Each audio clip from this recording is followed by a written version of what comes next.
Hey YouTube world, it is Carrie, your Tennessee girl here,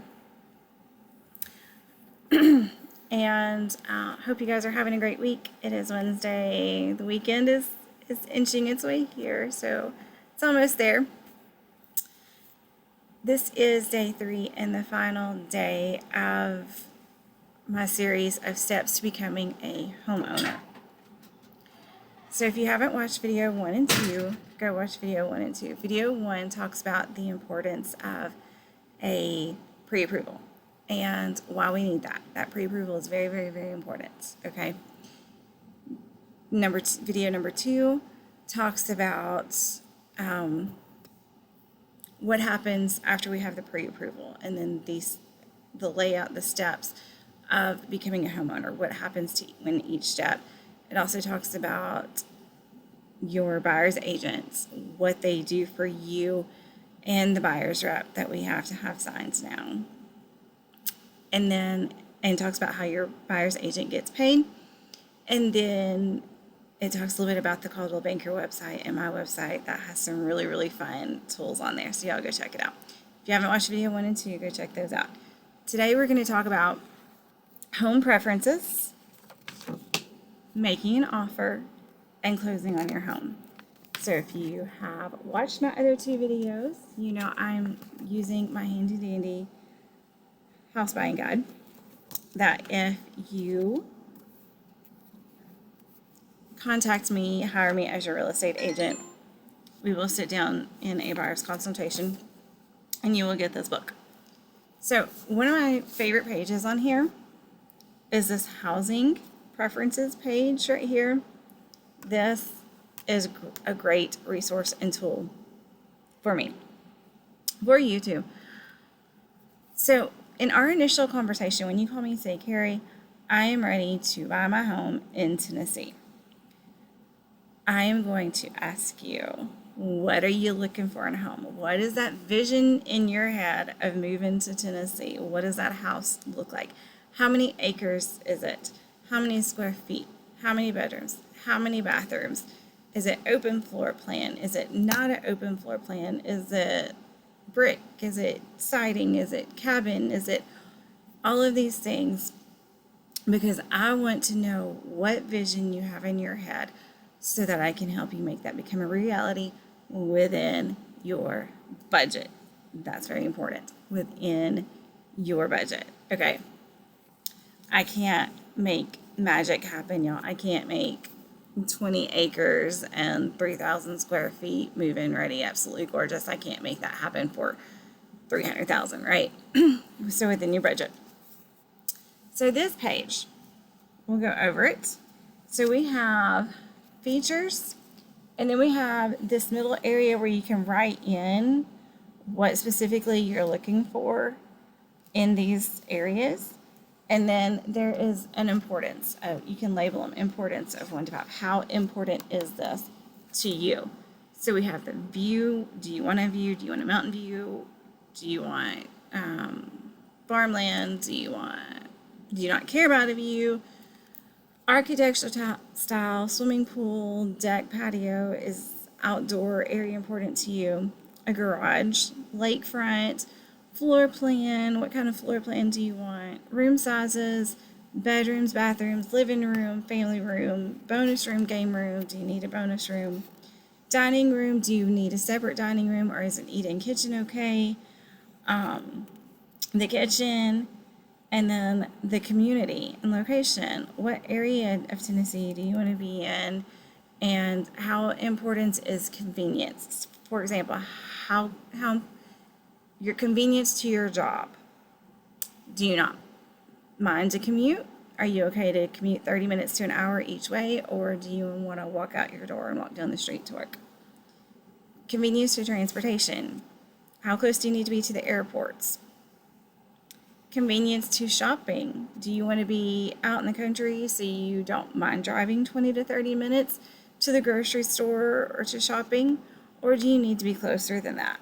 Or do you want to be right there in the middle of town so you can just be like, hey, deliver this, right?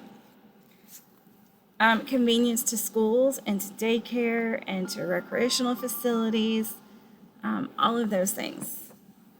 what's the importance of being close to those things to you, and how important are those things to you? Do you want country? Do you not mind being a little bit further out to have the country quiet setting, or do you like the hustle and bustle of the city and you just want to walk out your door and walk to the nearest restaurant or shopping or whatever? All right. So that's a fun little page to sit down and think about and write out and let me know. Next is making an offer. So when we're making an offer, there are many factors that influence the value of a home, okay? We are going to consider, when I'm writing that offer, how long has the house been on the market? Has the price been reduced? How much is the home worth? I'm going to run some comps and see what the value of the house that I can pull up is. Now, I'm not an appraiser. The appraiser will do his job when that's scheduled, but I will run a comparative market analysis on it and see what that says, how much the home is worth. Are there multiple offers on this property? Are there any other items that are included with the sale, such as are they selling the furniture? Are they selling a hot tub? Or is there anything else included? So those are some of the factors that can affect the offer and how much we offer and affect negotiation. So I am here to guide you through that process each and every step of the way. And then we have closing on our home. We all want to get to that closing table, hand you the keys, and take pictures and celebrate, because that is a very fun day. So to get there, once we have the home under contract, or once the offer has been accepted, because once we write up the offer, I send it to the seller, to the list agent, they present it to the sellers, and then they can either accept it, counter it, or reject it. Okay, if they reject it, no doesn't always mean no, especially if you say, like, Carrie, I really, really want this house. Like, I really feel it within my heart and soul that this is supposed to be my house. Say, okay, let's restructure our offer and just see what they say. So once it has been accepted, congratulations, we're under contract. The work is not done yet. We are on our way to closing. So next we give a home inspection. Most property sales are contingent on the results of a home inspection, which is paid for by you, the buyer. So 3 things that you're going to need to have upfront costs for is your earnest money. That's due within 5 days of going under contract. The home inspection and the appraisal. Okay.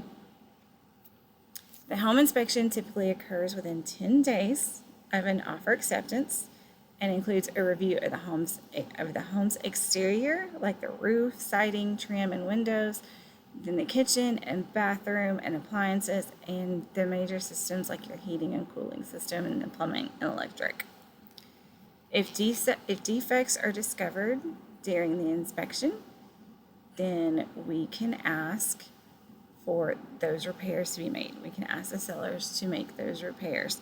The sellers can either accept it and have the repairs made, and then they will have it made by licensed professionals, and then we'll get all the confirmation once that's been done. They can counter it and say, we'll fix this, this, and this, but we're not going to fix this, this, and this, in which case we can go back and forth in negotiations with that. Or they can say, we're not fixing anything. You can take it or leave it, but we're not fixing anything. Sometimes we can negotiate costs as well. But then your loan factors into it. Also, FHA and a couple other loan types, they have to have specific things done and fixed before your loan will accept it. So that's always a factor that it's never the same. There are no 2 real estate transactions that are ever the same. That's what keeps this job exciting and fun. And then title search. So once we're under contract, then title goes to work as well.